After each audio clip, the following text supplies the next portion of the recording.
In the American West, power is rarely loud, it is quiet. It is the sound of water moving through a concrete canal in the middle of a desert. It is the silence of a ledger balancing in a private office. It is the stillness of a pine forest, 400 miles away, where the snow muffles the sound of a car engine turning off. We often think of crime as a sudden rupture, a break in the pattern. But in the story we are examining tonight, the rupture was not a break. It was a culmination. It involves two distinct worlds. One is a flat, sun-bleached empire of agriculture on the California border, where influence is measured in acre-feet of water. The other is a high-altitude sanctuary in the mountains of Arizona, a place of ancestry and deep, cold winters. Between them lies a stretch of highway, a 31-year marriage, and a silence that grew so heavy, it eventually collapsed under its own weight. Tonight, we begin the story of Michael and Carrie Abotti. We are not here to judge the souls of the living or the dead. We are here to understand the pressure. We are here to look at what happens when a lifetime of control is suddenly and quietly challenged. And we must ask ourselves, how far will a man drive to silence a voice he can no longer command? To understand the end, we must first understand the soil. The Imperial Valley is an anomaly. It is a desert that mankind forced to bloom.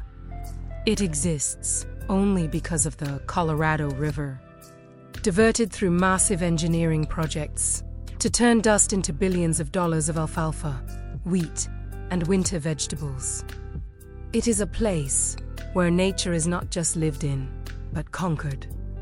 This is the world Michael Abotti inherited.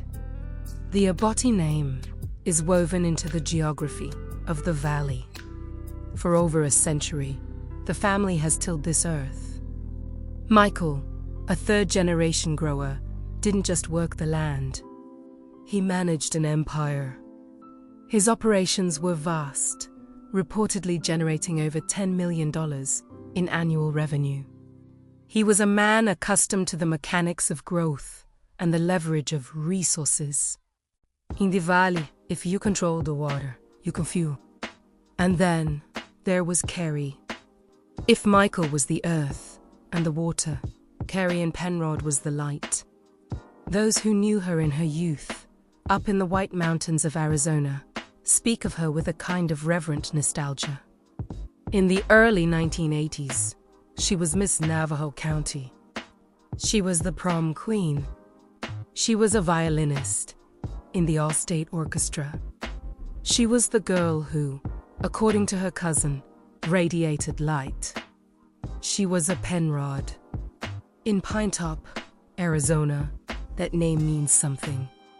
Her ancestors settled the town in the 1880s. She came from a lineage of pioneers, people who endured the cold and the isolation through community and faith. But in 1992, Carrie left the mountains. She married Michael Abotti and moved down into the heat of the California desert. For 31 years, the light of Navajo County lived within the empire of the Imperial Valley. From the outside, it looked like a fairy tale.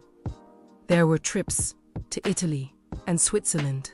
There were 5-star hotels. There were private schools for their 3 children and cars bought with cash.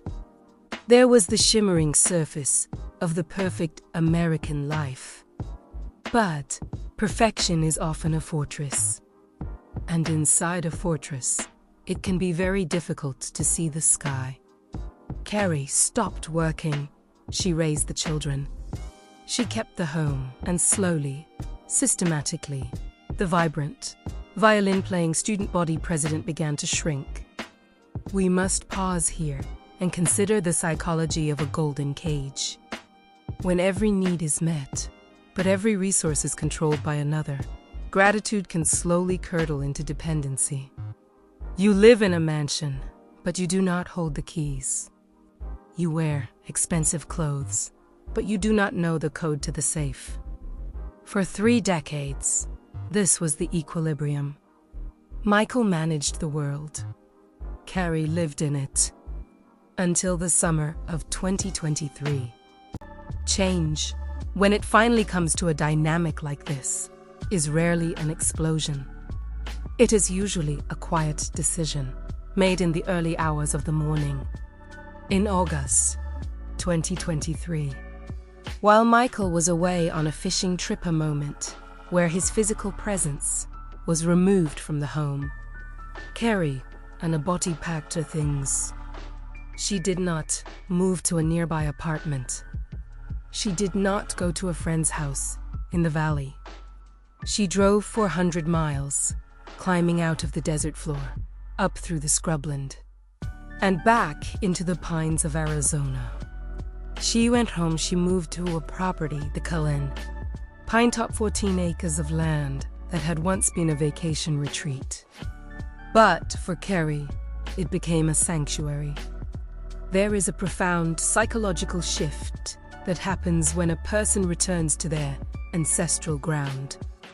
Neighbors watched as Carrie began to reclaim not just the house, but herself. She was seen at the local Penrod family cemetery, a quiet plot of land holding 6 generations of her kin. She spent hours there, clearing weeds, cleaning headstones, placing fresh flowers. It was an act of devotion, yes. But, psychologically, it was also an act of rerouting. She was reminding herself that she was not just Michael Abatti's wife. She was a Penrod. She belonged to a history that existed long before the farming empire in the desert. But leaving a man like Michael Abotti is not as simple as driving away. Michael was a man who fought institutions for sport. He had spent years in litigation against the Imperial Irrigation District, arguing that he and other farmers owned the water rights, not the government. He was a man who sat on boards, who wielded political influence, who was accustomed to shaping reality to his will. When Carrie filed for divorce in October 2023, citing irreconcilable differences, she wasn't just ending a marriage. She was challenging a monopoly. And in the eyes of a man who views the world through the lens of ownership, a wife who leaves is not a free agent. She is a breach of contract. The legal battle that followed Carrie's departure offers us a rare glimpse into the machinery of their marriage. It stripped away the veneer of the Italian vacations and the private schools, revealing a stark, mechanical inequality. The dispute, as is so often the case, was about money. But in high-conflict divorces, money is rarely just currency. It is a proxy for control. Carrie requested spousal support. She asked for $30,000 a month. To the average viewer, this sum seems immense.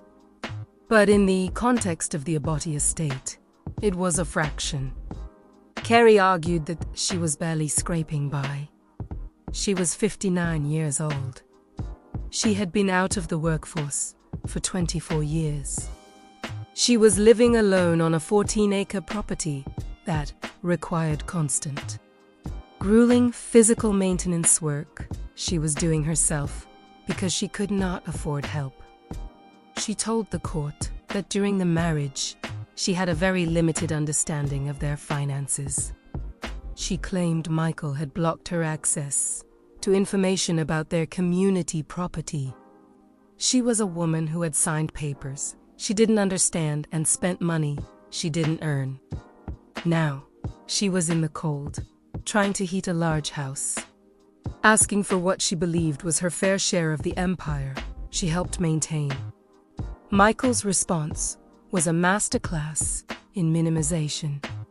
Despite managing operations worth millions, despite holding a battery storage contract reportedly worth $35 million, and despite owning properties across multiple states, Michael claimed poverty. He told the court that the farm had suffered to poor years, He cited the rising cost of fuel. He spoke of global market shifts and the price of wheat. He claimed he was receiving only about $22,000 a month to run the entire farm and that creditors were going unpaid.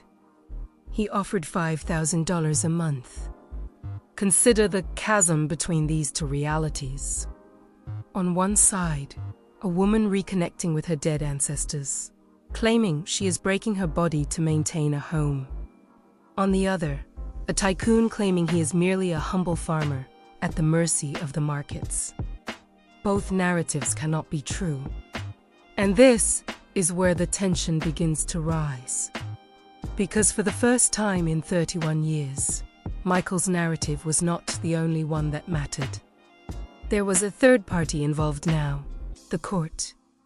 For a man used to absolute authority, the introduction of oversight is a dangerous stressor. It is a loss of containment. The walls of the fortress were breached, and strangers were looking at the books. The divorce proceedings dragged on for over a year. This is the churn, the slow, grinding period where emotions curdle into resentment. Living alone in Pinetop, Carrie continued her life. She was loved by her neighbors. She was kind. One neighbor recalled how Carrie politely asked guests to drive slowly on the dirt roads so the dust wouldn't settle on the neighbor's porch. She was considerate. She was gentle. But beneath the surface, the pressure was hydraulic. In February 2025, a significant crack appeared in the dam. The family law judge issued a ruling. They looked at Michael's claims of financial hardship. And they looked at the assets on the table, the land, the contracts, the trust funds, the insurance policies. The judge ruled in Carrie's favor. They did not grant her the $30,000 she asked for, but they increased the support to $6,400 a month. More importantly, the ruling was a symbolic rejection of Michael's reality. The court essentially said, "We do not believe you are as poor as you say you are." For a narcissist, or for anyone whose identity is built on being the one who defines the truth, this is an intolerable injury. It is not about the extra $1,400 a month. It is about the loss of the argument Michael Abotti had lost. And as the calendar turned toward the end of 2025, the timeline began to compress. A final divorce hearing was looming. The temporary orders were about to become permanent judgments. The division of assets, the splitting of the empire, was drawing closer. We must imagine the atmosphere in that Ancestral farmhouse during the autumn of 2025. The harvest was in. The days were getting shorter. And Michael Abotti was alone in the desert, 400 miles away from the woman who had defied him. Psychologists tell us that the most dangerous time in an abusive or controlling relationship is not during the conflict itself. It is when the controller realizes that the loss is permanent. It is when the discard becomes official. Carrie was no longer just a wife who had moved away. She was a legal adversary. She was a liability. She was a woman who knew too much and was asking for too much. And she was all alone, up in the mountains. There is a specific kind of darkness on the highway between Imperial County and Navajo County. You pass through the scorched lowlands, through the reservations, and up into the high desert. It is a drive that gives a man a long time to think. 7 hours to replay every argument. 7 hours to calculate the cost of alimony over 10, 20 years. 7 hours to convince yourself that you are the victim. November 20th, 2025. The records will later show that on this day, the silence finally broke.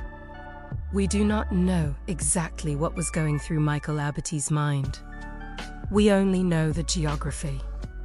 We know that the distance between the two worlds, the desert and the mountain, could be bridged by a truck and a tank of gas. In Pinetop, the air was crisp. It was late autumn. The sun had set early, casting long shadows over the branding iron loop.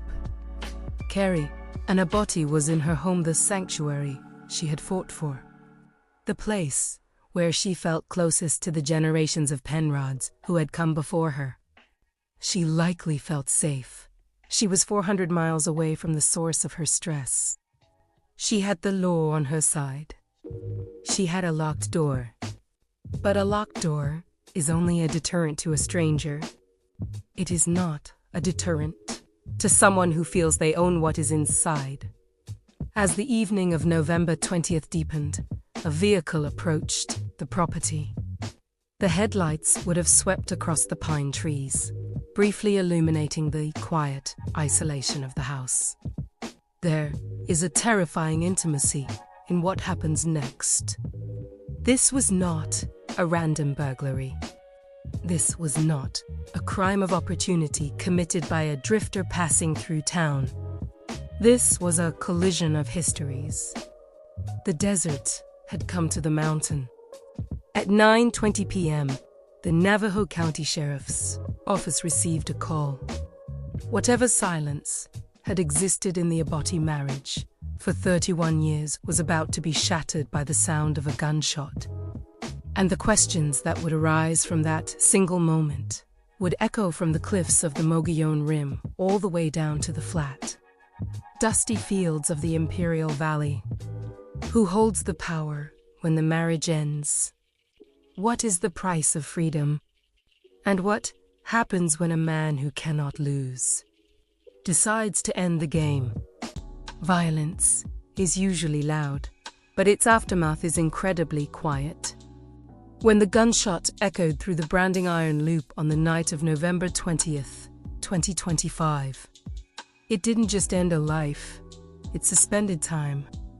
For 31 years, Carrie and Abotti had existed in relation to someone else as a wife, a mother, a piece of a dynasty. In the final months of her life, she had fought desperately to become a singular entity again. To be just Carrie. At 9:20 p.m., amidst the cold mountain air, that effort was stopped. The deputies who arrived at the scene found a house that should have been a sanctuary. Instead, they found a crime scene. Carrie was dead from a gunshot wound. There was no medical intervention possible. We want a name, a face, a suspect. But tonight, I want you to sit in the what? A woman returned to her ancestral home, killed in the place she felt safest. A divorce, days away from a final hearing. A financial dispute worth millions. The police did not immediately arrest anyone. There was no smoking gun found in the driveway. There was no confessed killer waiting on the porch. There was only the body of a woman who had tried to leave, and the silence of the forest around her. And 400 miles away, in the dark, distinct fields of the Imperial Valley, the machinery of the Abotti Empire continued to turn. In the days following the murder, the narrative was fragile. Was this a burglary gone wrong? Pinetop is a vacation town. Empty homes are targets. Was it a random act of violence? But detectives look for patterns, not coincidences. And the pattern of Carrie's life pointed in only one direction, south. The investigation didn't stay in the mountains. It almost immediately expanded, flowing down the highway just as Carrie had done months before, crossing the state line into California. This is where the story shifts from a local tragedy to a multi-state manhunt. The Navajo County Sheriff's Office began communicating with the Imperial County Sheriff's Office. Two jurisdictions, two different worlds, connected by a single name. They weren't looking for a drifter. They were looking at the timeline. Investigators began to construct a theory that was chilling in its logistical simplicity. They believed that on the day of the murder, Michael Abotti did not stay in El Centro. They believed he got into a vehicle and drove. Consider the psychology of that drive. 7 hours up at 7 hours back. 14 hours of windshield time. If the allegations are true, this was not a crime of passion in the traditional sense. A crime of passion is a snapped synapse, a moment of red-hot blindness in a kitchen or a bedroom. This was a commute. This was a man potentially checking his gas gauge, stopping for coffee, obeying speed limits, all while carrying the intent to end his wife's life. It suggests a compartmentalization that borders on the inhuman. It suggests that he viewed the murder not as an emotional release, but as a necessary transaction. A line item to be crossed off. But a theory is not evidence. And a farming tycoon is not an easy target.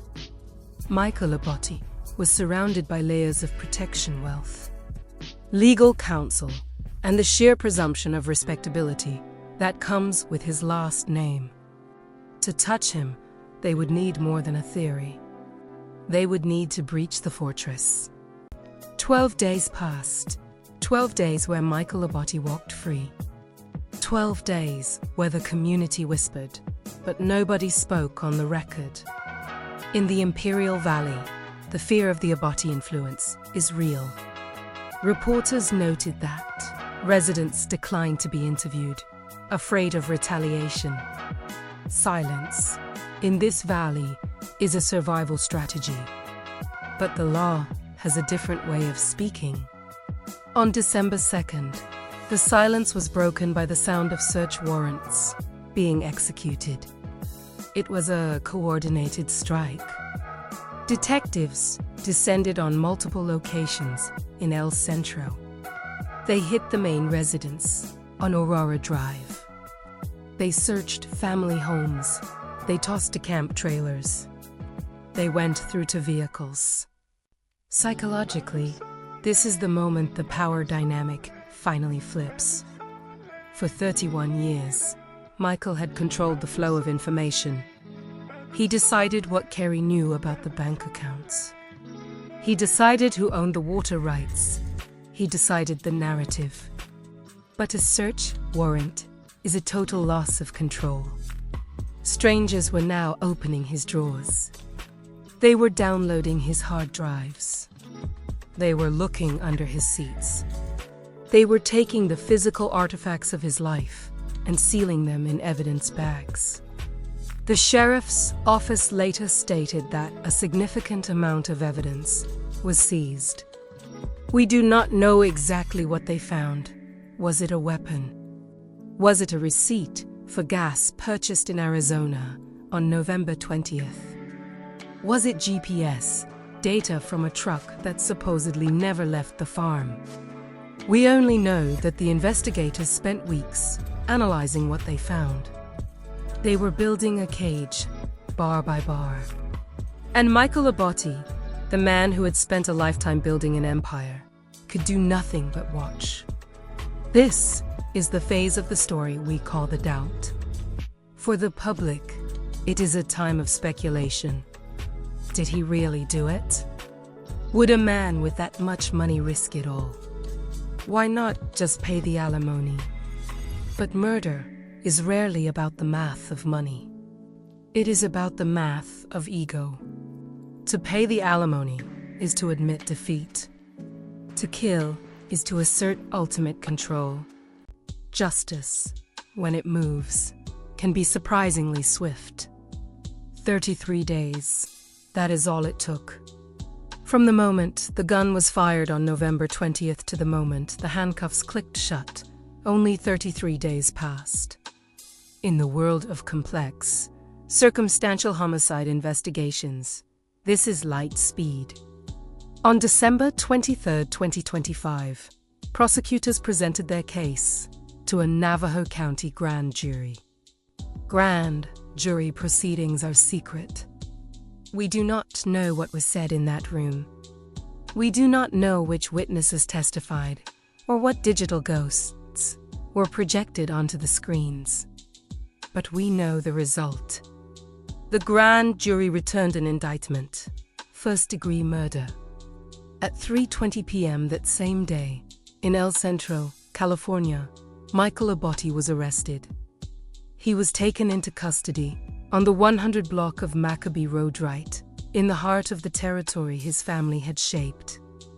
He was booked into the Imperial County Jail, a concrete box, far less comfortable than the farm, awaiting extradition to Arizona. The charge requires premeditation. This is the legal word for what we discussed earlier, the long drive. The state is arguing that this was not a mistake. It was a plan. The fall from grace was absolute. 1 month prior, Michael was arguing in family court that he couldn't afford a $1,400 increase in spousal support. Now, he was facing the potential of the death penalty. The irony is tragic and suffocating. In trying to save his money, he lost his freedom. In trying to silence his wife, he ensured that her name would be spoken in courtrooms and living rooms forever. And Carrie, the woman who wanted to be free of the Abotti name, is now permanently tied to it in the records of criminal history. We are now in the after.